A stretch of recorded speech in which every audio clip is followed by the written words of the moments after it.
Good evening, everyone, and welcome. It is wonderful to be with all of you tonight for this gathering to celebrate the 10th anniversary of our initiative on Catholic social thought and public life here at Georgetown. We're gathered here in our Dahlgren Chapel of the Sacred Heart as we acknowledge the work of the initiative over this past decade, its role at Georgetown, the importance of this work here in our nation's capital. Over these 10 years, John Carr and Kim Daniels and their colleagues at the initiative have brought a vibrant vision for what an initiative focused on the intersection of Catholic social thought and public life could be. 150 gatherings, over 265,000 participants, rich dialogues with diverse perspectives, deep explorations of the most pressing social, political, and religious issues of our time. At the core of the initiative's mission is engagement, personal and collective engagement with the tradition of Catholic social thought and the resources it provides us as individuals and as members of this community and as an institution committed to the common good. This evening, to mark the 10th anniversary, we're honored to welcome back 4 leaders who have helped to shape so many of the initiative's most powerful dialogues. Cardinal Gregory, Archbishop of Washington, Sister Norma Pimentel, Professor Helen Alvaré, and our colleague here at Georgetown, E.J. Dionne. Before turning this stage over to them, I have the privilege of beginning our program with a special conversation with the 2 people who have been most responsible for the work of the initiative over this past decade. John Carr, who first brought this vision to us and who launched this work at Georgetown a decade ago, and Kim Daniels, our current director, who joined the initiative a few years ago, working alongside John to help advance its mission. So John and Kim, first let me say congratulations on this milestone. We're excited to have this time with you this evening. If you give me just a little bit longer than a second, we will begin our conversation as soon as I get to my chair. So bear with me. This is just vestiges of a misspent youth, an old high school sports injury. But as soon as I get down, we'll get started.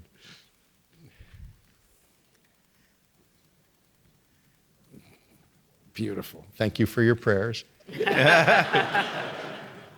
John, let's first begin with you. You, when we first met in 2013, you had an idea about what this initiative could be.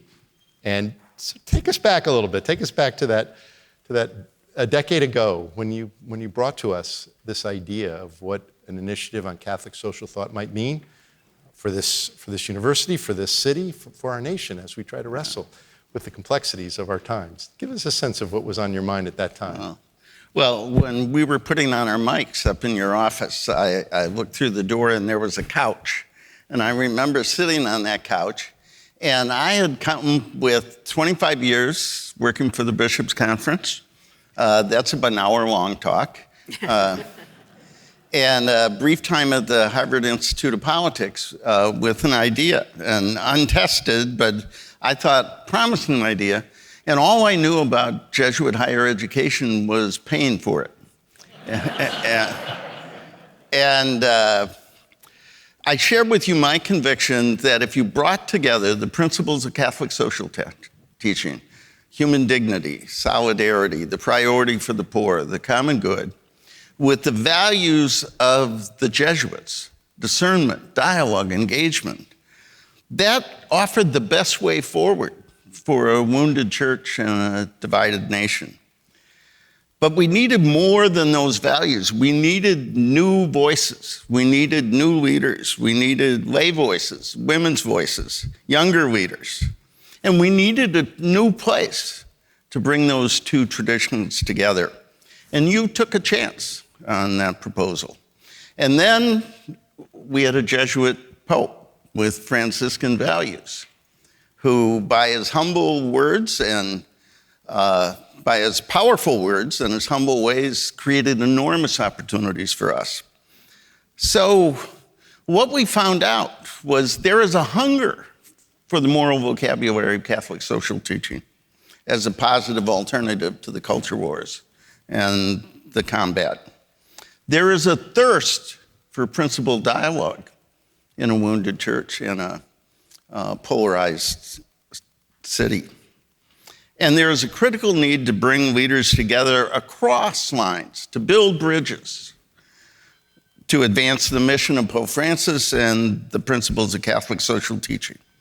So when we met 10 years ago, almost exactly to this day, I was very hopeful but a little scared.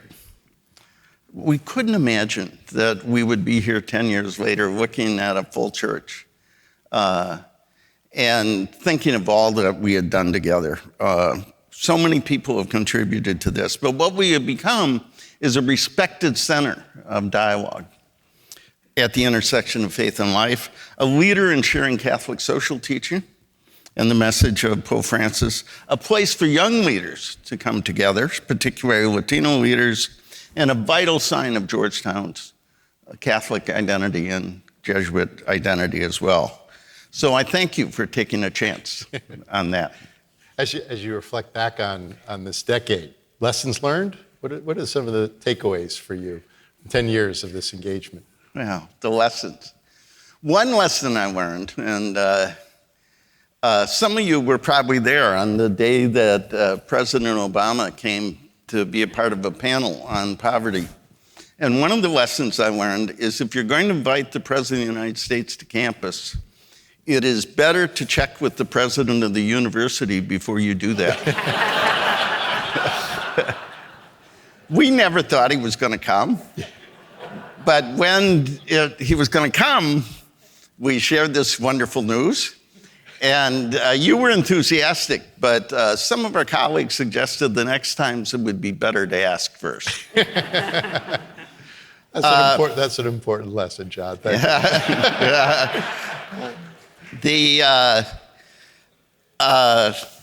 The things that have made a difference for us are mission, focus, and flexibility. Focus on the core, dialogue, young people, Catholic social teaching. Flexibility on how we do that. When COVID hit, we had never done an online dialogue. We did 60 of them, 200,000 people. We look outward, not inward, but we made an exception for the sex abuse scandal because it touched us so directly and because we thought Catholic social teaching could offer a way forward. A second lesson was dialogue, not homilies, not speeches. No one gives a speech, not the President of the United States, not a senator, not a professor. Everyone engages in conversation. And dialogue is hard these days. We don't want to come out of our tribes. We don't want our ideas challenged. Another lesson was diverse voices matter. We couldn't have more dialogues with people that look like me, just like me. So much more diverse, women, African American, Latino leaders, young leaders.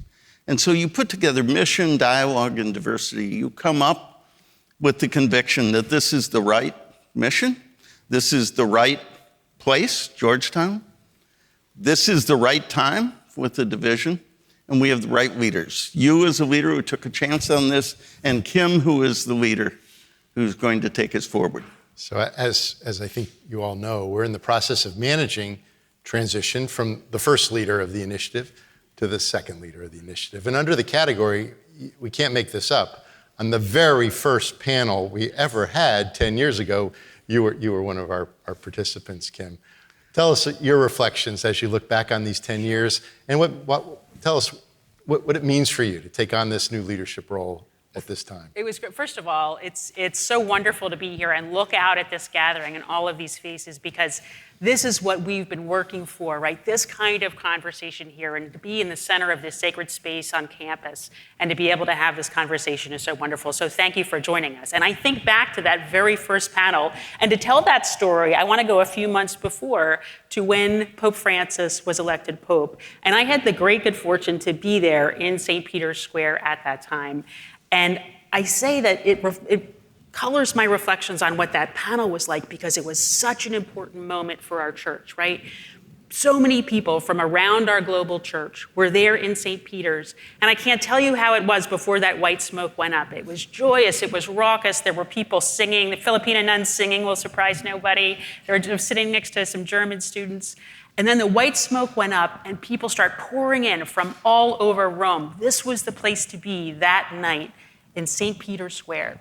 And it was remarkable when Pope Francis came out on that balcony. He came out, and again, cheering, joy. It was so exciting. And then he did this remarkable thing. He asked us to pray for him. And he asked us to pray in the prayers that every Catholic knows, right? The Our Father, the Hail Mary, the Glory Be. And I took from that day, that experience, something that I think was this challenge that Pope Francis has given all of us, right? That we're called to live holiness in everyday life, that we're just called to be Catholics together today. And I also learned much more about the global nature of our faith because I saw it all around me in that square and how we stood together that day. To me, I was so excited to get the call from John to come and be on that panel because that was something that was challenging to me, it was exciting, and I wanted to be able to talk about it. And it was a remarkable experience, and I was so excited to watch the initiative over the next years because it has such a distinctive mission and does something that's so different, doesn't get done by anybody else. And first, it's to talk about those principles of Catholic social thought. So justice, the common good, human life and dignity, across the range of issues that are important to us as Catholics.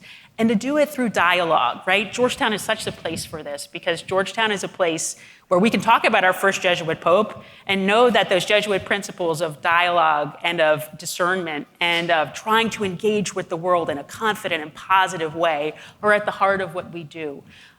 Secondly, reaching out to young people. What the initiative was doing, which was so remarkable, is trying to respond to that question of how do young people engage with our faith today, right? Is the church leaving them or are they leaving the church? How do we bring the principles of Catholic social thought, which are so essential to all of us and so essential to young people, pursuit of the common good, of justice, care for our common home, how do we put that at the center of their lives? And then finally, it was so exciting to be at a place like Georgetown, where again, we live out these principles every day through the Jesuit tradition, through our Catholic tradition, in such an exciting intellectual environment here in our nation's capital with this global perspective.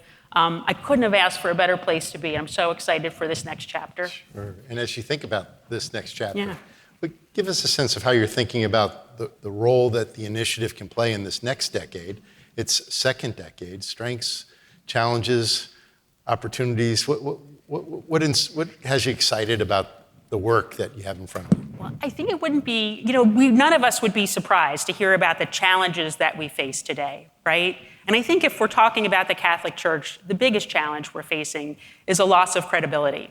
And that's for a lot of reasons. We can think of a lot of reasons to drive that. And the one I want to mention, because it's so important to remember, is the heart-wrenching, gut-wrenching tragedy, grave evil of the clergy sexual abuse crisis. And that has to be central when we talk about the loss of credibility. But another challenge, again, is young people. How do we make sure that we keep young people at the center of our faith, right? And make sure that they are our church right now? How do we make sure that everyone knows that and they can live into that? And then finally, we know the challenge of division. We see it in our church every day. We saw it today in our church. We see it in public life. And how do we respond to that division? Well, when I think about our next chapter, I think about leaning into our mission. So I think about dialogue on these principles of Catholic social thought, but I think about reflecting even better the rich diversity of our various communities here at Georgetown, here in Washington, in our global church. I think about leaning into working with young people, both doing what we do, these wonderful gatherings that we have. We just had one for our Latino Leaders program, and I see some of you out here today, and thanks for coming, at a great restaurant, El Tamarindo, where we talked about these issues, and we had a great meal, and we had great conversation, and I want to broaden and deepen those efforts. And finally, I want to really engage with the Georgetown community even deeper and more broadly. I think that bringing this message of dialogue, of Catholic social thought, and of the richness in our diversity is something that is essential to life here at Georgetown, and I'm just glad to be here. Thank you. Thank you. Before I turn this over to you and to our colleagues on the panel, I think on behalf of all of us, first, John, to you, I want to thank you for your exceptional leadership. What you've enabled us to do here over the last decade has made this a better university, but you are a gift to this community also to our larger Washington community and to our church. And we can't thank you enough.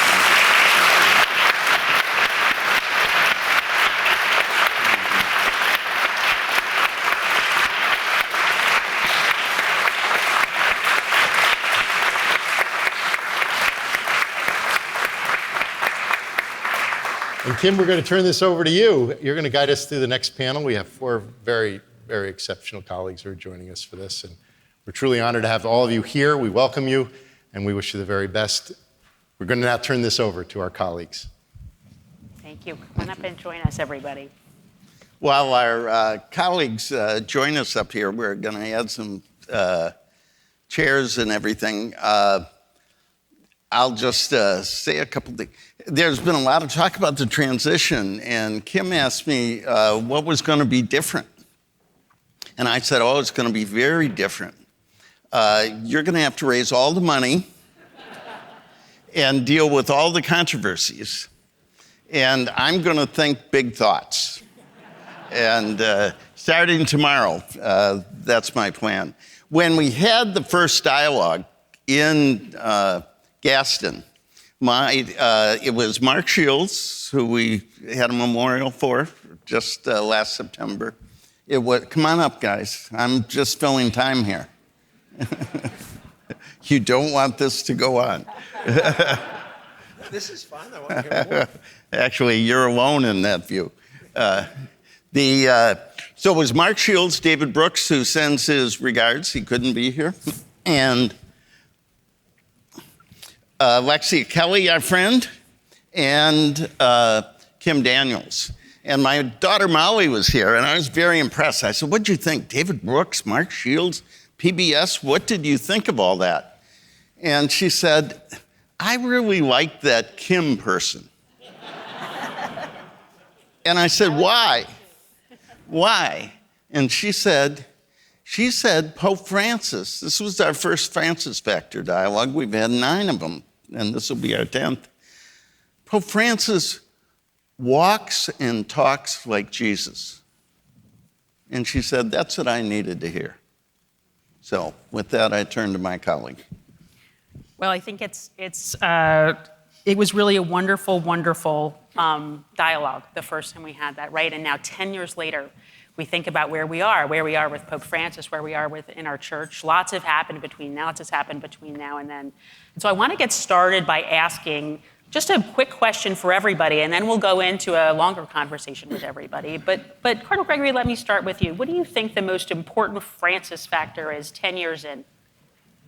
I think that Pope Francis has made conversation with ordinary people accessible. From his first written apostolic exhortation, he writes in a style that people can understand. They don't sound like prior Vatican documents. They are rich, but they're accessible, and he's accessible. And I think he's brought that energy with him. So he lives and he displays an approachability that I think has captured the hearts of people around the world. One image that I have, which I absolutely love, early on in his ministry, he had lunch with some of the Vatican workers. And he got his tray, and he went and filled his tray and sat down with the workers. I don't think that's happened with a lot of his predecessors. But he demonstrates that accessibility that I think wins the hearts of a lot of people. It's hard to dislike a person who likes you. It can be done. I think that makes so much sense, and want to thank you for being here. And I want to, obviously, everybody knows that Cardinal Gregory is our Cardinal Archbishop here in Washington, D.C., and the first African-American cardinal here in the United States. We want to thank you for joining us. And now I want to turn to you, Sister Norma. Yes, and thank you.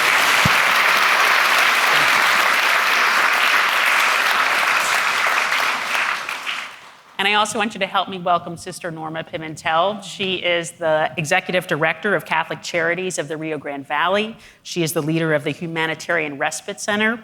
And she also has been praised by Pope Francis for her work with migrants. Sister Norma, what do you think about the most important Francis factor today? Well, before I even say anything, I think it's important to thank you, John and Kim, for this initiative, for actually bringing us together. Such important dialogues that it's critical for us as church to do, and of course to Georgetown and President DeGioia. Thank you so much for actually bringing us together. I think this is so important. And I see the message of Pope Francis is one of his presence, is one of radical love, totally someone who brings us to love, to really care, to be inclusive. And that's why he speaks about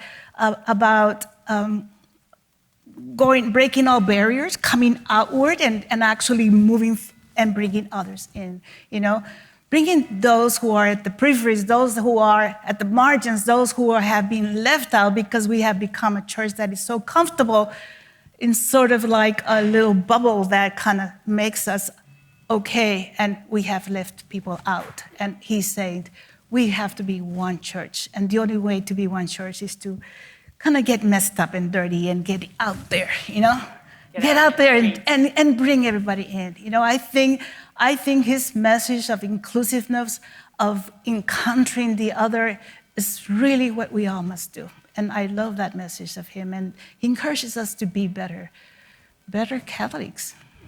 I love it. Thank you, Sister Norma. Let's turn now to you, Helen. Helen Alvaré is a professor at George Mason University's Scalia Law School. She's a member of the Vatican Dicastery for Laity, Family, and Life, an advisor to the U.S. Conference of Catholic Bishops on pro-life and other matters, and a good friend. Helen, tell us what you think the most important Francis factor is after 10 years. Sister Norma, you reminded me that I want to thank John and Kim, too. I'm getting old in the ways of the church. I have known them both for so long, really over 30 years. And the privilege of collaborating with John at the Bishops' Conference and his service to the church, and Kim, who I've known for almost 30 years. I mean, you couldn't have a more fortunate person. She walks the talk. Kim is faith and reason and kindness to her colleagues and to her friends. So you're a great person going forward. Anyway. It's nice to have... Spoken from the heart. It's nice to have your friends on the panel. Yeah, it is. So, you said that he walks and talks like Jesus, and that reminds me of what I wanted to say about Francis. Someone asked me what I thought about Jesus' words in the gospel generally, what's your impression of him? And I said, he's blunt and demanding. And I would say that I feel Pope Francis has that quality. I think the thing that characterizes him most for me is he does not stint on the radicality of the Good Samaritan demands. And he does this, for us as US folks, as against some pretty radical materialism, individualism that we have. And when he asks for accompaniment, it's not like for an hour. He's talking about people who need a long time and require us to change our way of life. You can't live normally according to our American standards and do what he's asking us to do, right? He's talking about the elderly. And I think a friend of mine at the Little Sisters of the Poor reminds me that he has been the Pope of the elderly in a very big way. The immigrant, the poor, the unemployed, the young who are disillusioned. When he asks for accompaniment, it's in a way that demands that we change how we're being. And that sticks with me constantly about him. I love it. Thanks, Helen. Now we're going to turn to E.J. Dionne, our colleague here at Georgetown. E.J. is a columnist at the Washington Post. He has written on Pope Francis quite a bit and how he affects U.S. public life. He's also a senior fellow at the Brookings Institution and a professor in Georgetown's McCourt School of Public Policy. E.J., what do you think the most important Francis factor is 10 years in? I want to say a couple of things first. The first is what an honor it is to be on this panel And I feel like I'm the minority on a congressional committee. There are 5 really holy people here, and I'm here to speak for everybody else. And I just feel honored to be in that group. Secondly, I've got to say about John Carr. Well, actually, what I want to say first is I love being in this church because thanks to a young man who worked at Georgetown, my wife and I got married in this church almost 32 years ago. And the dean, Judy Fader, a former dean of mine, we were outside in front of the church. She said, it must be really nice to teach at Georgetown and walk by the church you got married at all the time. And I said, it really is. And then I paused and I said, and it's a really good thing we're still married. But I have been, today is a Chicago election, so I'll put it this way. I've been a DeGioia delivery vote ever since, and I am really grateful for your leadership. And I want to thank John and Kim for the initiative. John, we all know how extraordinary John is. And this initiative is the ongoing and unfinished work of John Carr. You know, probably most people in this room know John Carr's stories, but he loves to tell the story about being on an elevator at a bishop's meeting, and a woman asks John, what do you do? I work for the bishops. She says, oh, great, what do you do for them? And he says, I work on peace and justice. And then the woman looks at him and scolds him and says, you're not doing a very good job. And so I think that we can see this initiative as John's effort to finish that job, to get that job going. And it's been a real blessing for this university and for the country because Catholic social thought has so many inner balances in it that we desperately need. And I found teaching so many students know nothing about Catholic social thought. I think it's a problem with catechesis and the like. And I think bringing this to our students, and Kim's work has been extraordinary, and we're very lucky she is letting John just now go and think big thoughts. And that goes to Pope Francis, because he is putting Catholic social thought at the center of his papacy. In fact, this initiative has done so many events in honor of Pope Francis. The coincidence is extraordinary, which makes me think that it's either providence or John found some way to pay off the Holy Spirit at that conclave, because so much of what this initiative is about Pope Francis. And there are 2 things I just want to say in closing about to actually get to answering your question. One is, at one of John's dialogues, the late Mike Gerson, who many of you know, and who was a dear, dear person. I'm a Catholic, so I'm easily made to feel guilty. Mike always made me feel guilty. I wasn't good enough. But Mike said at one of the initiative's events that Pope Francis is a troublemaker. And I think in the tradition of John Lewis, good trouble, he is a troublemaker. He challenges all of us. I just went back and looked at some of the things he said about the church. He attacked the spirit of careerism in the church, called it a form of cancer. He attacked theatrical severity and sterile pessimism and exaggerated doctrinal security.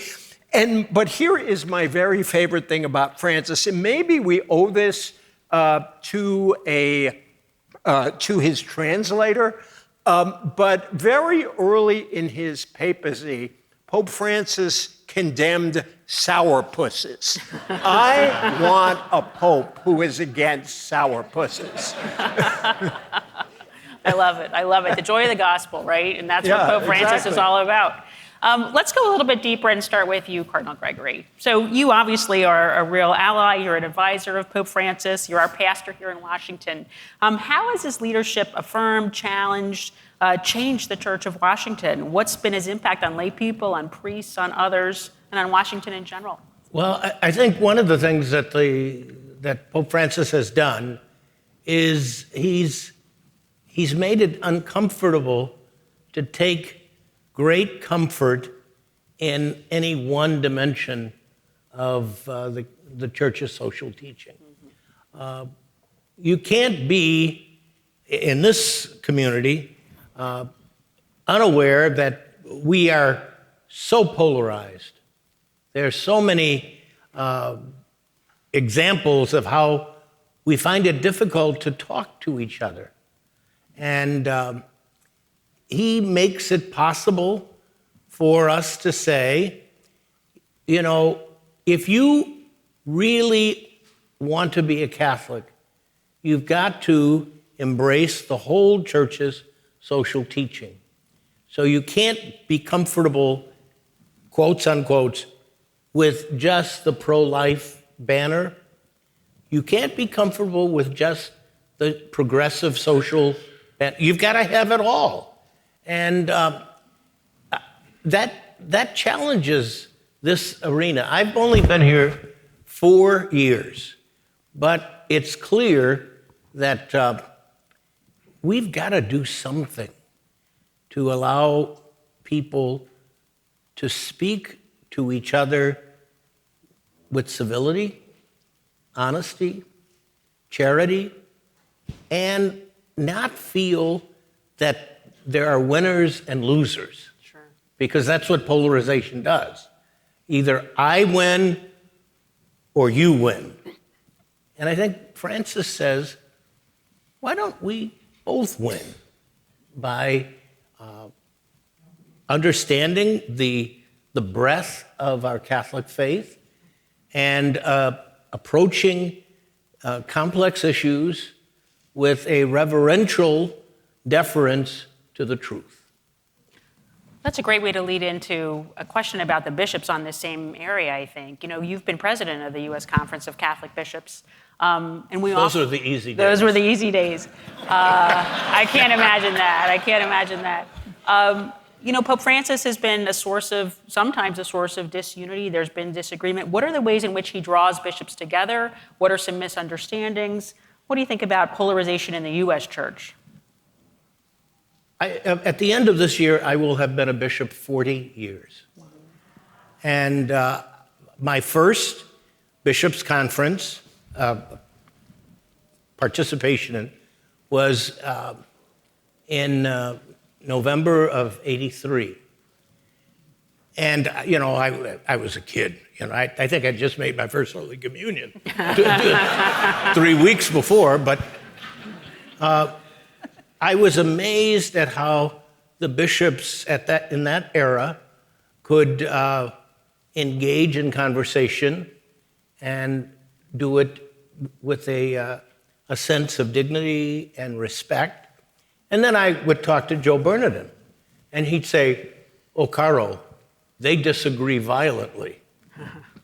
But you'd never know it because there was a respect for people. I'm afraid that in today's environment, even among the bishops, we've lost the respect for one another. Francis, he models, for me anyhow, how do you deal with people that you disagree with? You never remove their humanity. You never remove their humanity.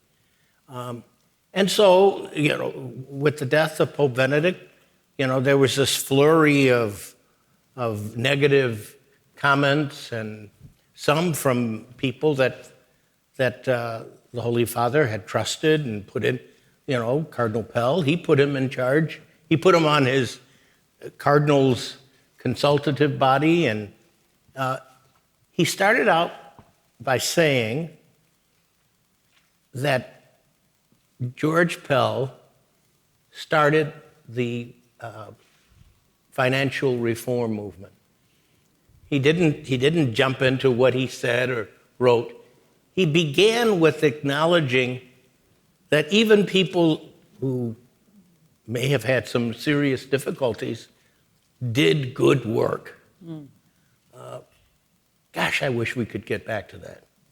I hear you. John?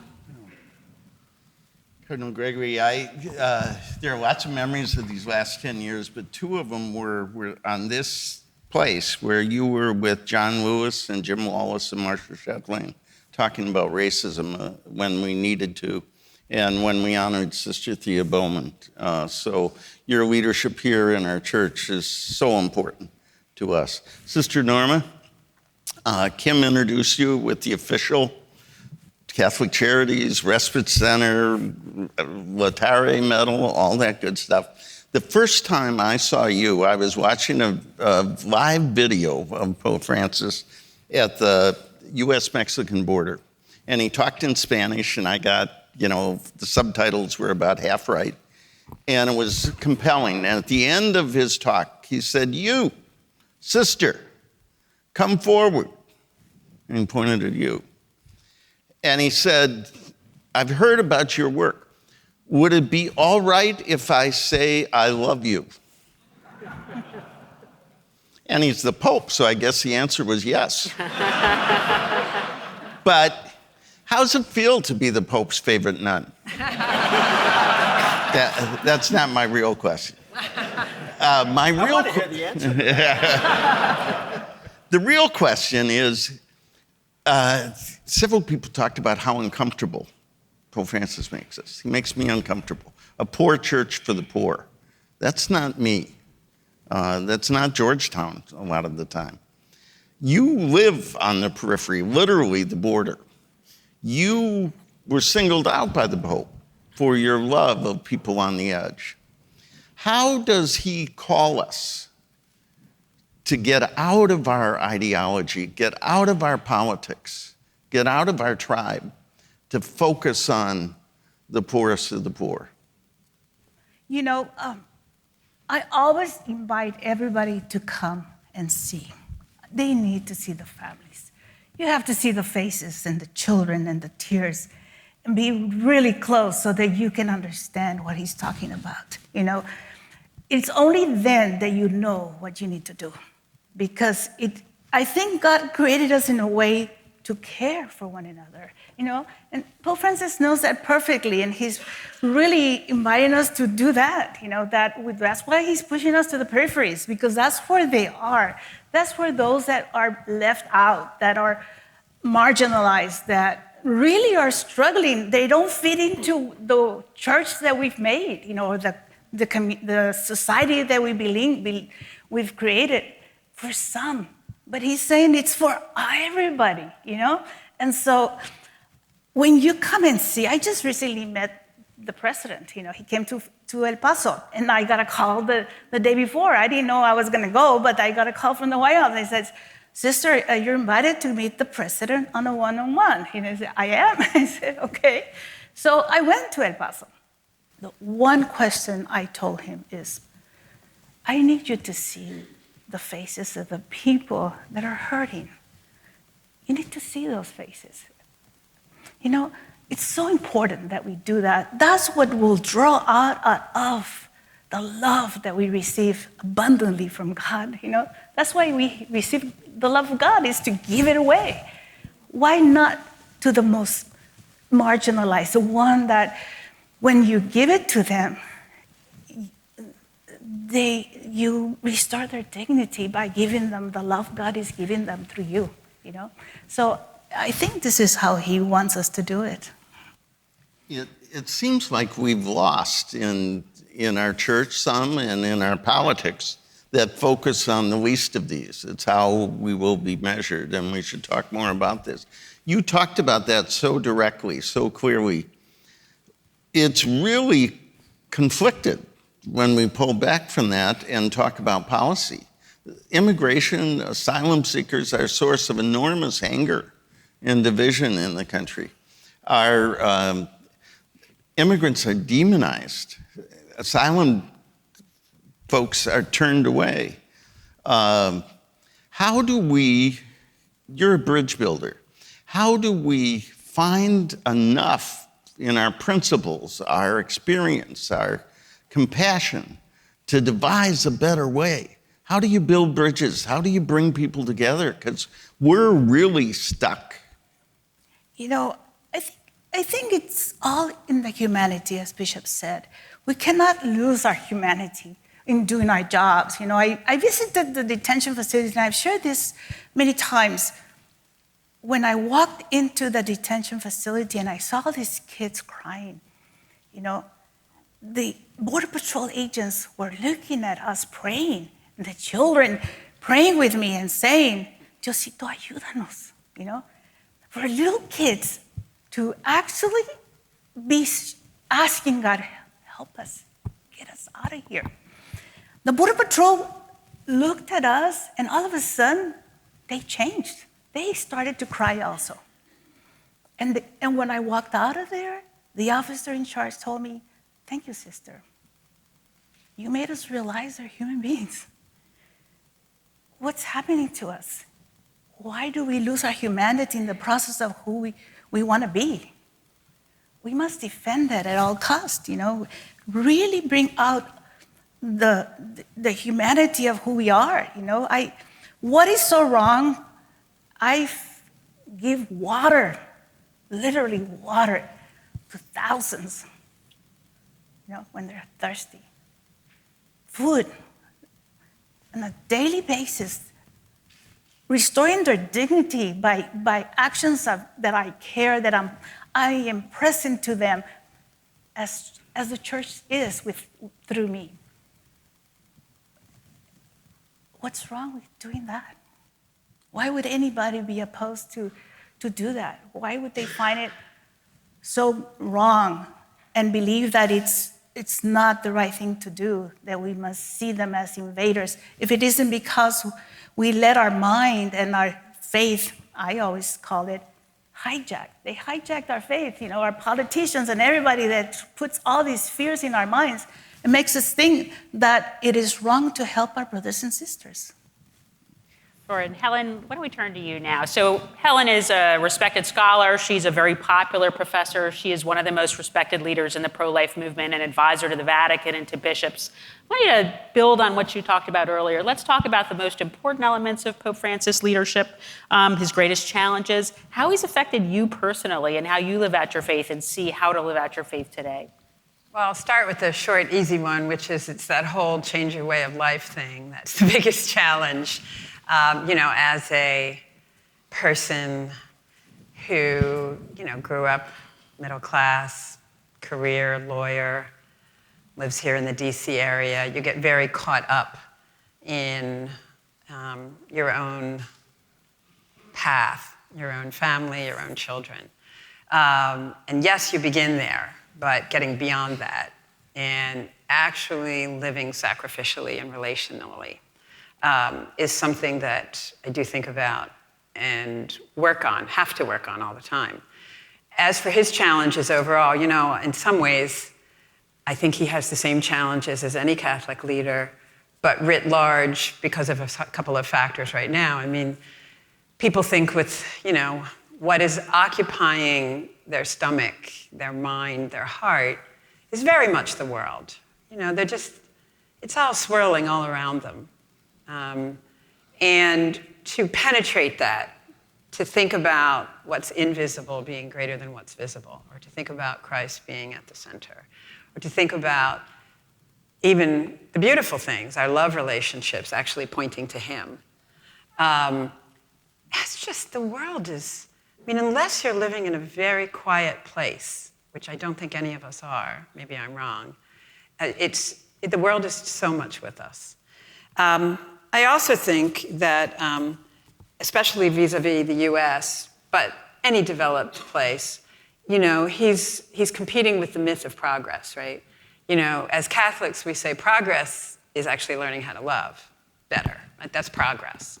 Whereas the world's progress is the technological imperative, economism, right? Everything is explained in terms of, whether the iPhone got thinner or how the economy is doing, right?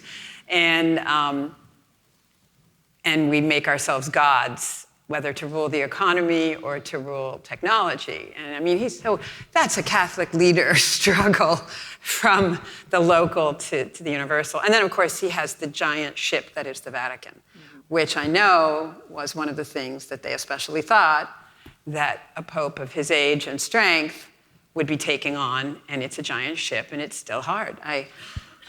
Just the number of accounting systems alone. Just start there. So, yeah, that would be my brief Serious answer. challenges for sure. And let's take it one step further. Some of our friends are very unhappy with Pope Francis. There is a real disunity in the church right now. How deep is that? What are your thoughts on that?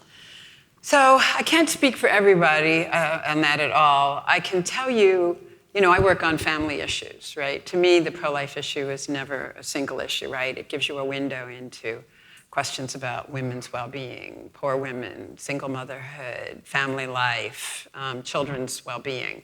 And so that led me to the work I do now, which is on a lot of the different family issues. And speaking regarding people in that arena, so, the Catholic Church has always taught that familial relationships are the way we come to know God, his love, how he loves us, how we love one another. So it's part of the architecture of the faith. It's not one other little category hanging out over there separate. Catholic social teaching also goes on about the family being the center of social teaching. And if you think about that, it just makes enormous sense.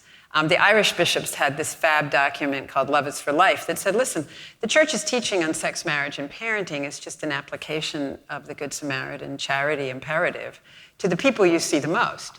And let's face it, we'd all like to do heroic things, but the people we're confronted with most relentlessly are somewhere between here in the bathroom or the kitchen, right? And the decisions that we make to love them or not, whether sex has tomorrow or whether it's just today, whether the child is born or aborted, whether the marriage is stable, whether the child is given a way to know and be known by parents. These affect people indelibly forever. They are Good Samaritan issues. I think there's a sense among some who work on these issues that they are not perceived to be part of the whole Good Samaritan social justice teaching, when they are. And in the United States, one of the single greatest factors between the rich and the poor, which ends up becoming a factor that marginalizes minorities, new immigrants, is family structure. And so if we don't attend to stability between, mom and dad and the kids, we're really failing at the center of social justice. And I think some folks who are working on that sometimes feel that maybe at this time we're perceived to be moralistic, rigoristic, and that the issues are not brought into the whole social justice arena, Good Samaritan style. That's the frustration. That somehow they're hanging out over here as a separate, and let's not talk about that, as opposed to, as the Cardinal says, being of a unity. EJ, you and Mary were married here. You have been one of the progressives who talks a lot about family life and its importance and its diversity and the way in which the economy and our society ought to support families. One of the things people may not know about you is you covered the Vatican for the New York Times, another religion than the Post, but I have a whole E.J. Dionne bookshelf. E.J. has tremendous books. My favorite, Sold Out, Reclaiming Faith in Politics. They Only Look Dead. What's God got to do with the American experiment, and then your most recent one, 100 Democracy. As somebody who looks at the role of faith in public life, as a progressive, as someone with strong opinions, what do you think are the most important elements of Pope Francis' leadership, and what are the greatest challenges he faces in dealing with us? Our focus tonight is on the U.S. and Pope Francis. We're not talking about the Vatican. We're not talking about the internal struggles and stuff. What does he mean for us? So what do you think are his most important messages, and where do you think he has his greatest challenges? I just want to say that I am struck with a trait right now that is not common to newspaper columnists, which is I feel an incredible sense of humility after hearing Sister Norma speak about what it means to encounter other human beings. And I swear if we could have about 10 million Sister Normas, we might start saving ourselves by saving each other. And I just can't thank you enough for the witness you're in the world, but also what you just did here. I did get to cover the Vatican. It was Join the Pope and See the World back when I was on the New York Times. And I actually got a private audience, helped arrange. It was going to happen anyway because he had covered Poland for Abe Rosenthal, the late managing executive editor a long time ago. And as we're walking across St. Peter's Square, I tell Abe, I tell my friends in the Vatican, that we have a lot in common because the Vatican and the New York Times are the only two institutions left in the world that claim infallibility. And I always like to report that Abe didn't laugh. But he didn't mind the comment. He embraced it. But I think that, just to go back to the theme of Pope Francis, I think that he forces everybody to challenge what they think. Some deep Catholic part of me thinks the job of the church is to make all of us feel guilty about something. And that, progressives have shortcomings and conservatives have shortcomings that we ought to think about. And I think on abortion, for example, where there are a lot of progressive Catholics who actually don't believe abortion should be made illegal. But I think what Francis does is force them to think about, well, what do you do? What is the responsibility? What is the responsibility to reduce the number of abortions if you're not going to make it illegal? And obviously for more conservative Christians, he challenges them on issues related to social justice, government aid to the poor. And so he forces you to think hard about how what you believe relates to church teaching and Catholic social thought. But by having, as the Cardinal said, it's always good for a Catholic to agree with his Cardinal, but I think as a Cardinal said, this consistent ethic of life, the old Cardinal Bernardin approach, is far more likely to make people challenge themselves, I think, than an effort to separate this, because you can't, I think, believe that once a child is born into this world, our social responsibility for that child is forgotten. The other thing I wanted to say about, having covered the Vatican is that we sort of tend to separate, say, the Pope Francis papacy from John Paul's papacy. And there are some real differences, and there are real differences in who each appointed and the like. But one of the things I think about John Paul's papacy, which I covered, is that we forget that a lot of the greatest achievements of John Paul can fairly be called liberal achievements. One of the most moving things I ever got to do was to cover the Pope's visit to the synagogue in Rome, and to sit there as an equal with the rabbi and give this extraordinary sermon denouncing anti-Semitism and acknowledging the long history of anti-Semitism among Catholics and Christians. I think it took a more conservative Pope to ratify Vatican II's openings to democracy and religious freedom. Vatican II altered the church in very, very important ways, even if every papal document begins as the church always taught. It was a real revolution in Catholic thought. I think Francis is building on that part of it, but challenging other aspects of where the church went in those years in ways that I think are useful. And I also appreciate the Cardinal acknowledging the difficulties inside the hierarchy these days, because it is, it's very discouraging, I think, to a lot of Catholics when they look at some of these issues, and it's very good of you and right of you to put it on the table. EJ, in your writings, you often talk about how the right embraces religion and misuses it, often in the political arena, and you warn against progressives ignoring religion and forgetting about its impact. How does Pope Francis challenge progressives and conservatives, but most of us, I expect here, are progressives, especially how does he challenge progressives? You mentioned my book titles, which is all book authors. Appreciate that. Our friend Jim Wallace had a great book title after the 2004 election. I always say liberals discovered God in the exit polls of the 2004 election, but Jim's book was called Why the Right Gets It Wrong and the Left Doesn't Get It, which I think is a really interesting way to think about this. But I think we're at a particularly difficult time. I teach a class here called Religion, Values, and the Future of Democracy.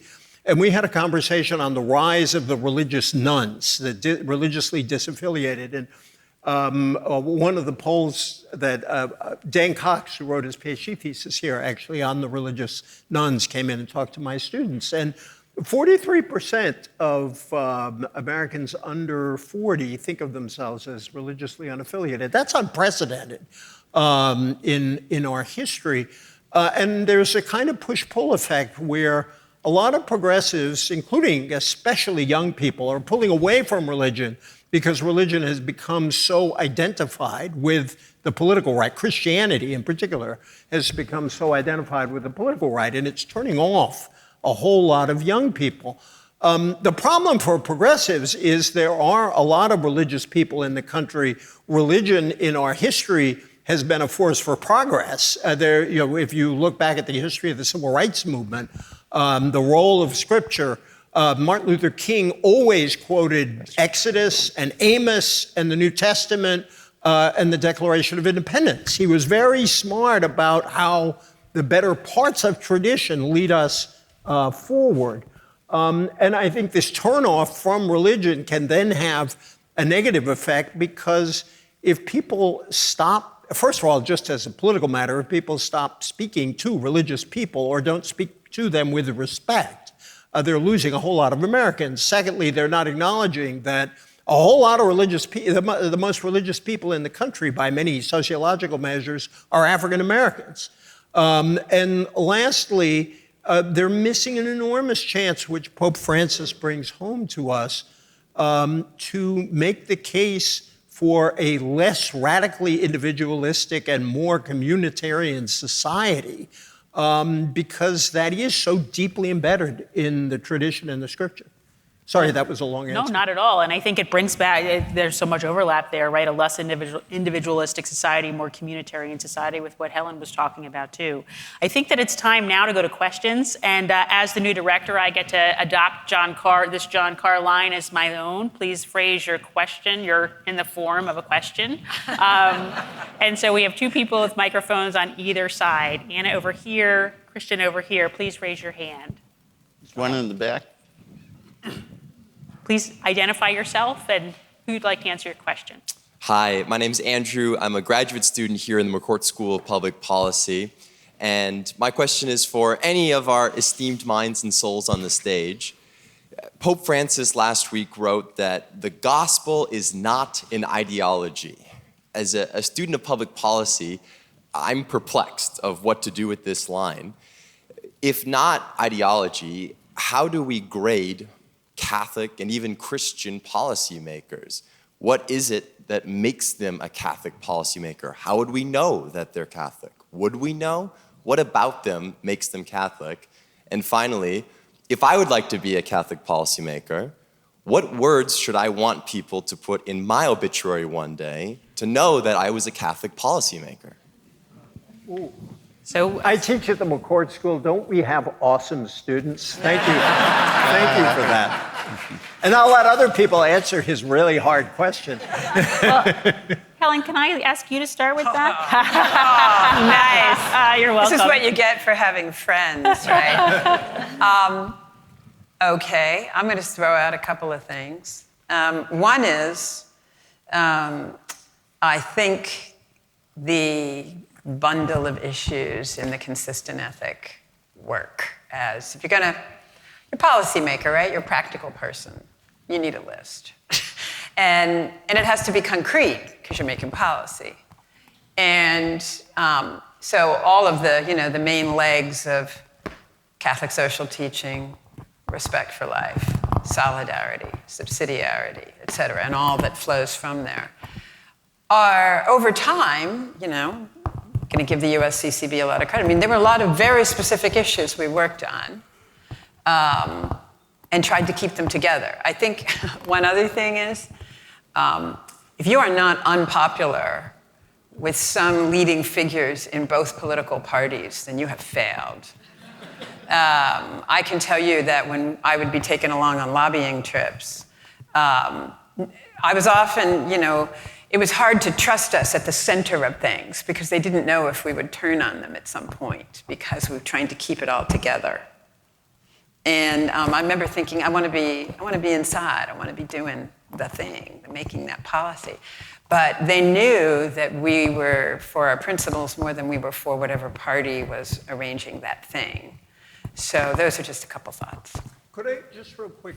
I think if you go through the last three papacies, and maybe all the way back to John the 23rd, an ideology is an absolutely complete system of thought. I think the gospel and Catholic social thought actually creates an argument within boundaries.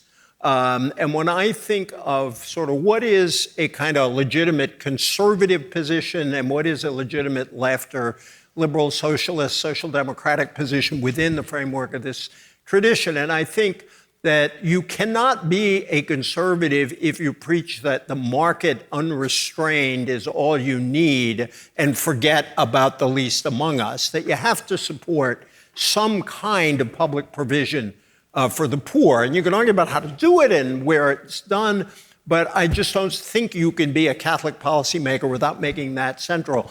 On the other side, you cannot be a radical statist because I think the church also teaches, and the Christian tradition teaches, for goodness sake, Jesus was crucified by the state, which teaches us something, that while you can be for very robust government in a whole lot of spheres, government also has to live within its space. And I think it sets up an argument. The gospel sets up an argument among us, but we've got to be within certain boundaries. And that's kind of how I look at this question about ideology in the gospel.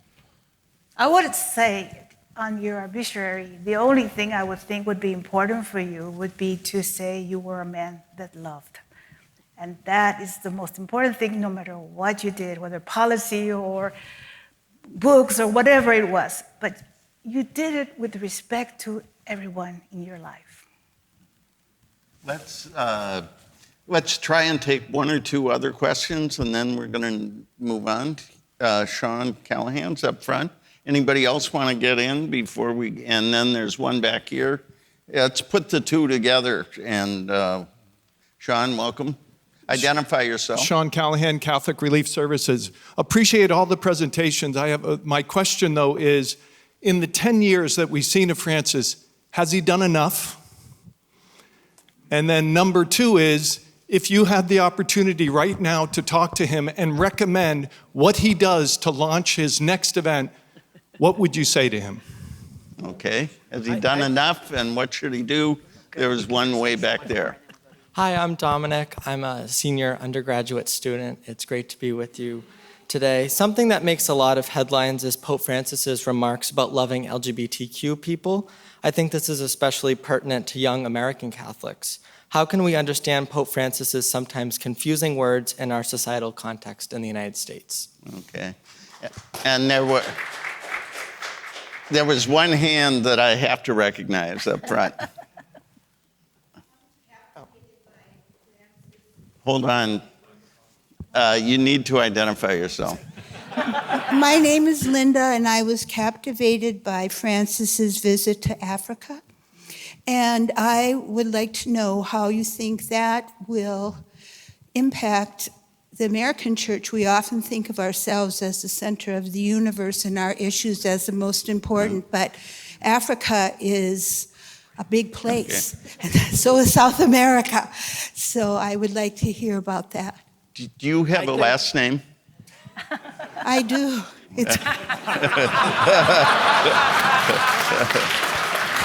All right. Africa, LGBTQ, and what should he do? Well, first of all, in response to the question, has he done enough? I would be bold enough to say that he would say, no, I have not done enough. And that's why he's still struggling with pushing the church forward by listening. You know, he's inviting us to listen to one another. And we're all familiar with the context of the Good Samaritan, which he uses often and it's applied. I'd like to apply another parable to Francis, the prodigal son. He is challenging the elder son to love the younger son. And that wonderful, that conflict of the elder son refusing to go into the celebration. I think Francis is talking to both sons or daughters. We could have prodigal daughters too. And he's saying, he is your brother. You have to love him. He was broken. He's come back. And I think, in reference to the church in the United States, I think that's what Francis is trying to do. He's trying to say to us, your brother has come home. Yes, he's done some crazy things, but he's still your brother, and you must love him. You must rejoice with him. In reference to the question about opening our hearts to the LGBTQ, I always get that wrong. Please forgive me, but we don't have a choice. Those people belong to us. They are our sons, our daughters, our uncles, and it's that prodigal son thing again, which we have to say to our brother, to our sister, welcome home. We were not a complete family without you.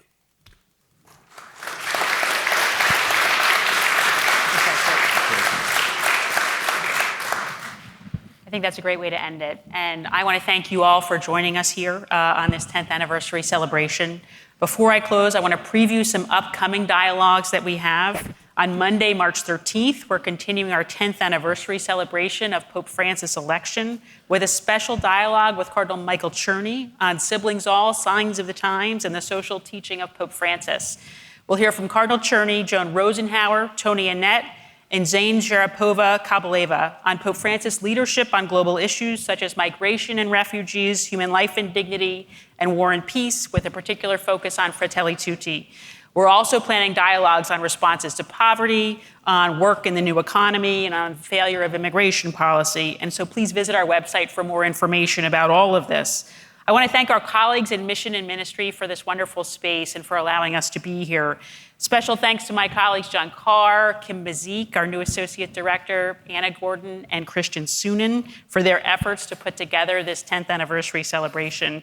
And before we close, we have something special. We'd like to reflect one more time on our work by showing you a video produced by our colleagues at Georgetown's Creative Services. So we'll just take a minute here. Georgetown's initiative on Catholic social thought and public life celebrates a decade of leadership and dialogue at the intersection of faith and public life. The initiative has become a respected center of principled dialogue in a divided capital. It's become a leader in sharing the principles of Catholic social teaching and the message of Pope Francis. It's become a place for young leaders to gather and talk about their responsibilities and opportunities. When President DeGioia invited me to Georgetown to launch this initiative on Catholic social thought and public life, we had high expectations, but no one thought we would do 150 gatherings. We'd reach 250,000 people in less than 10 years. What we do at the initiative is bring the principles of Catholic social thought, like a commitment to justice and the common good, to national and global conversations. We have dialogues with a difference, where we bring together people from across all sorts of divides, ideological, religious, racial, other divides, to have conversations, not speeches, about major public issues. We also convene national leaders in the Catholic Church and elsewhere to come together around how do we bring these principles to public life today. And then most of all, we encourage a new generation of young Catholics to see their faith as central to their life and work. The initiative and its dialogues are an example of Georgetown's Catholic and Jesuit mission in action. The initiative has helped to foster a rich context for us to understand the leadership of Pope Francis and his call for dialogue and encounter, his challenge to care for creation, and his commitment to the poor and the vulnerable. These 150 dialogues and gatherings have reached more than 260,000 people in person and online. When COVID made in-person gatherings impossible, the initiative quickly pivoted to online dialogue, broadening its reach nationally and globally and deepening its impact. That dialogue right at the beginning of the pandemic had so many people come together and say to themselves, how do we face this? How do we think about not just ourselves, but what we're doing as a community here in Washington, here at Georgetown, nationally and globally? From the very beginning, the initiative took a distinctive approach to promoting principled dialogue and bringing leaders and people together to build bridges that seek the common good. The initiative is really different. No one gives a speech. President Obama came to talk about poverty. We went to the White House and said we want the president to come, but we don't want him to give a speech. We want him to be a part of a discussion. And they said presidents don't do panels. Well, this president did a panel. If coming out of this conversation we can have a both-and conversation rather than either-or conversation, then we'll be making some progress. We have a focus on our Latino Leaders program, which brings up young Latino leaders to see their faith as an asset in their life and work. We live in a very important city, Washington, D.C., where everything happens, political, business, religions. And I really love how the initiative and Georgetown in general try to build bridges between different religions, ideologies, and political affiliations. We have become so polarized and have, in so many different ways, lost the ability to speak civilly to one another. I think whether you're Catholic or not, the church plays an important role in society and particularly in politics, as it just brings so much awareness to how the church impacts policy, social life, social policy, and really helps integrate a lot of different aspects of life that are present. The initiative invites leaders with diverse views, different backgrounds, and a variety of political and religious commitments. If you are coming into these movements from simply the political, then you've missed the point. You've made God's message too small. Diversity for us is not an option. It's an expression of who we are. And in this country, because of the color of your skin, because of your sexual identity, because of your gender, there's a possibility that you will not return. And so much of our Christian teaching is about the miracle of Jesus' return and the joy that it brought. And if we could connect that idea that we just want the people we love to come back to us, then perhaps we would have a more humane approach to these questions. Georgetown has kind of the resources to reach a lot of the key leaders that we need to listen to about a lot of these issues. It's also an environment that is open to and really conducive to a faith that does justice. As an alum, there's a sense of pride that there's a commitment to these issues, a commitment to what it means in everyday life. And especially at a time when there seems to be so much division and people sitting on opposite sides of the aisle not willing to have conversations, the initiative is encouraging us to draw together to have these conversations. I think there is a Catholic way, a Jesuit way, and a Georgetown way of bridging differences and lifting up moral principles that's really needed now. Pope Francis is the first Jesuit pope. Georgetown's the oldest Jesuit university in the United States. What better place to share the mission and message of Pope Francis? And I think we lose a lot when we lose the concept that each person is made in the image of God. And if you put that at the center of your social worldview, and you could be a little more conservative as I am on economics and things, or you could be more liberal, but you'll probably be heading in the right direction. We're so proud to be here at Georgetown. We're one piece of that great mosaic around the Georgetown community that helps lift up that Catholic and Jesuit identity and put these kinds of principles in the middle of students' conversations. This essential work is urgently needed, and it's a vital sign of Georgetown's Catholic and Jesuit identity in action. This work is not only the product of an impressive 10 years, it is an investment in the future. The conversation has just begun at the Initiative on Catholic Social Thought and Public Life.